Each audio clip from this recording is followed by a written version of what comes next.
It was a challenge to try and capture something as iconic as Alcatraz.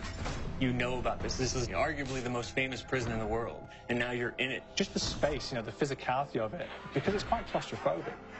When modern-day prisons are designed, they really consider not intimidating people or making the spaces, as least stressful as possible. Well, Alcatraz didn't suffer from those restrictions.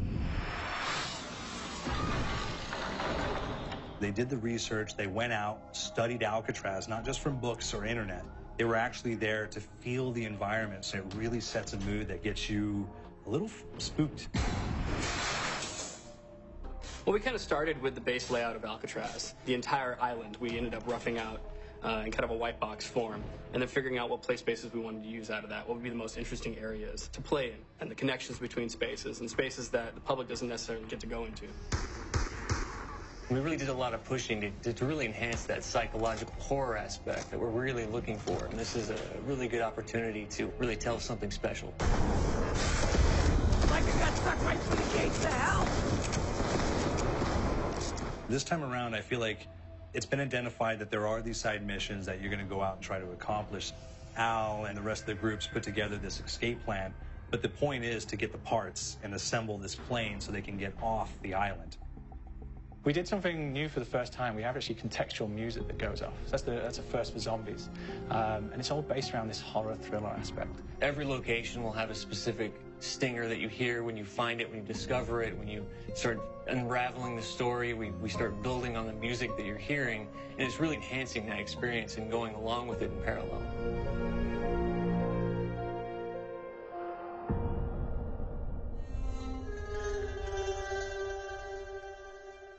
Because we wanted to embrace this kind of horror thriller element, we wanted character actors, guys who could really embody someone and then convey emotion. So that's why we went for guys like Ray Liotta, getting in that kind of guy. We wanted a frantic nature, so he plays a character called Billy Handsome, who's this kind of psychopath who would be employed by the mob to kill people in interesting ways.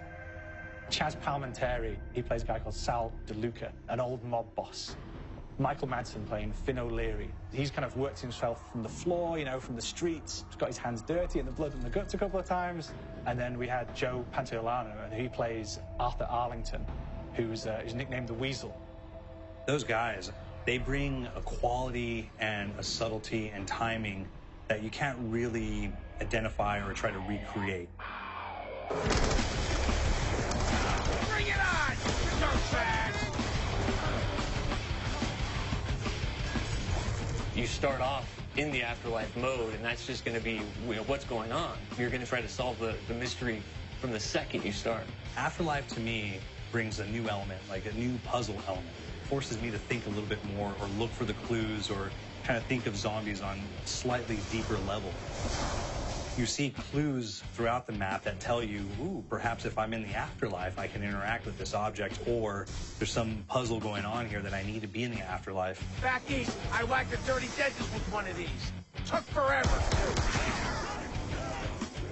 Alcatraz has a Civil War kind of fort background before it turned into a penitentiary. And so we had this kind of backstory, the idea that the warden would have collected Civil War weaponry.